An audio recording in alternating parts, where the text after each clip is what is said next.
I got some stories. I got a couple I can tell. It's been a long time since I've told a story, but I've got two here that might be interesting. The first one is a couple of friends of mine, both pilots. They decided to go flying on the same day at the same time, but from different airports. And they're flying around and enjoying a nice sunny day flying, and they fly over south of their area, and one is one is about a mile or two south of the other one. They're flying around, and they both spot a guy on a golf cart driving down this runway on this other airport. It wasn't their airport; it was another airport. But they saw this golf cart, and they both spotted him at the same time, but they didn't see each other.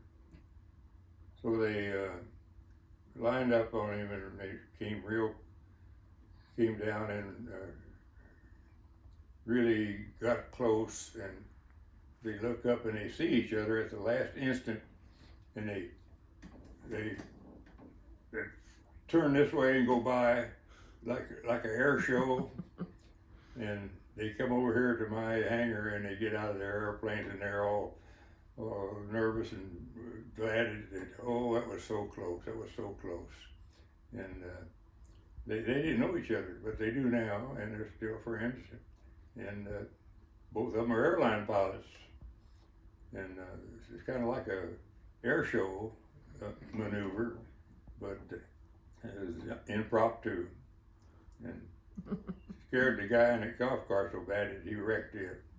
Oh no. And that's a nice short story.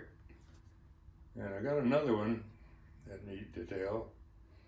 I got this friend that used to live here on our airport with me, and he built an RV-8, and he did a beautiful job on it. He actually got a trophy at Oshkosh, and he decides to do sheet metal work for antique airplanes. He's really good at his sheet metal. He did a beautiful job on his airplane, and he turns into a real good sheet metal man for airplanes, and he's making parts for antique airplanes because they don't make them anymore, and you can't get them, and the crashed ones are all ruined. So he goes to all the schools and buys all the equipment, and he's really in business. And he's out in Arizona, and he's making parts for racing planes and antique planes. And the guy called him up from Ohio, and he's got this old bomber, World War II bomber, and he needs a fairing where the wing goes into the fuselage. And they're made out of aluminum, and they're double bend. They bend this way and they bend this way. And he needs this fairing, and he talks to my friend, and they agree on $3,500. But he's really a rough talking guy and cussing and just really rude and nasty. And so my buddy, they settled for $3,500, and he gets a buck made for it so he can make it fit right and everything. And he finally calls him up, and about a month later tells him he has this piece for him.